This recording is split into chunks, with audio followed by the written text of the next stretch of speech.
When people hear the word Archon, they often imagine a godlike hero, wise, benevolent, and devoted to protecting humanity. After all, the Seven rule over Teyvat, shape nations, and are worshipped as divine beings. But what if that assumption is wrong? What if the Archons of Genshin Impact aren't heroes at all? This isn't about saying they're villains. Genshin is far more nuanced than that. Instead, this video explores a much more uncomfortable truth. The Archons are flawed rulers, burdened by fear, trauma, and selfish ideals, and their choices often hurt the very people they claim to protect. Let's break it down, Archon by Archon. What makes a hero? Before we begin, we need a baseline. A hero takes responsibility for their actions, protects others even when it's difficult, acts selflessly, learns from their mistakes. Now ask yourself this: do the Archons consistently do these things? Because time and time again, we see them avoid responsibility, delegate suffering, or prioritize ideals over people. Venti, the god who abandoned his nation.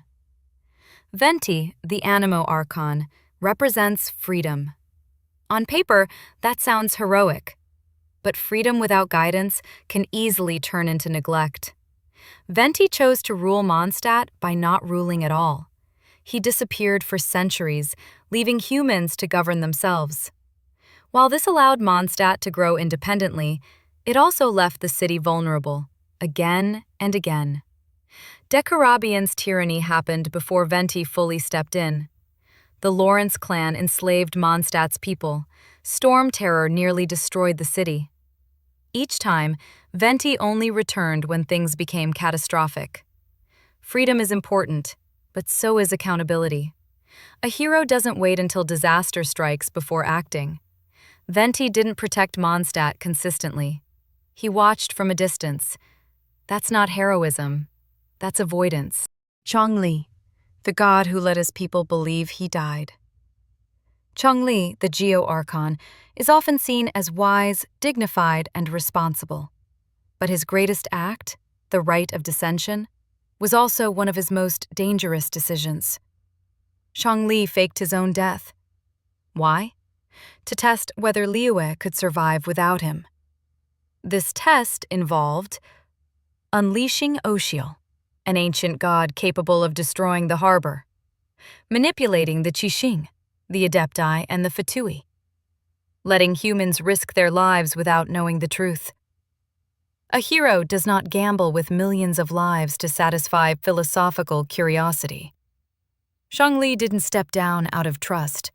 He stepped down after manufacturing a crisis. He claims to respect contracts, yet the people of Liyue never agreed to this one. That's not protection. That's experimentation.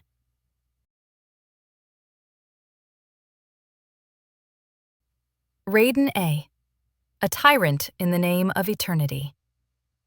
Raiden A is perhaps the clearest example of an Archon who is not a hero. Traumatized by loss, A sealed herself away and left Inazuma under the control of the Shogun puppet, a rigid, emotionless enforcer of her will. This led to the Vision Hunt Decree, the oppression of vision holders, civil war, countless lives lost. A justified all of this in the name of eternity, but eternity without change is stagnation. Eternity without empathy is cruelty.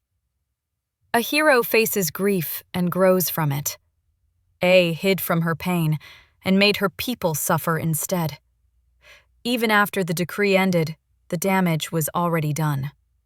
Redemption doesn't erase responsibility. Nahida, a caged god who still failed her people. Nahida is often seen as the good Archon, and compared to the others, she truly tries. But intention alone doesn't make someone a hero. Nahida allowed herself to be imprisoned by the academia for centuries. While this was partly due to her lack of power and confidence, the result was devastating. Sumeru was ruled by corrupt scholars. Knowledge was hoarded and weaponized. The people were manipulated through the Akasha system. Nahida watched this happen. Yes, she was trapped. Yes, she was young. But gods are not judged by human standards. A hero doesn't accept imprisonment while their people suffer. Nahida grows into her role later, but her early inaction still left scars across Sumeru. Furina, a performance instead of protection. Furina is perhaps the most tragic example. She presented herself as a dramatic, arrogant Archon, obsessed with spectacle and judgment. But beneath the performance was a terrified god playing a role she never wanted. For centuries, Furina lied to her people, upheld a false image of divine authority, allowed injustice to persist to maintain the prophecy. Her suffering was real, but so was the damage. The people of Fontaine trusted her as a protector. Instead, they got a figurehead trapped in a script written by fate. A hero tells the truth, even when it's terrifying. Furina endured quietly, but endurance alone is not heroism. So, what are the Archons? The Archons are not heroes. They are symbols of ideals, survivors of trauma, rulers shaped by fear and loss, gods who make deeply human mistakes. And that's the point. Genshin Impact doesn't tell a story about perfect gods. It tells a story about power without clarity and ideals taken too far. The true heroes of Teyvat aren't the Archons. They're the mortals who fight despite being powerless, challenge gods, rebuild after divine failure, and perhaps the traveler themselves. So the next time someone calls the Archons heroes, ask this: if a god protects their ideal more than their people, are they really a hero at all? If you enjoyed this deep dive, feel free to like, subscribe, or share your thoughts in the comments. Which Archon do you think failed their people the most? Thanks for watching, and I'll see you in Teyvat.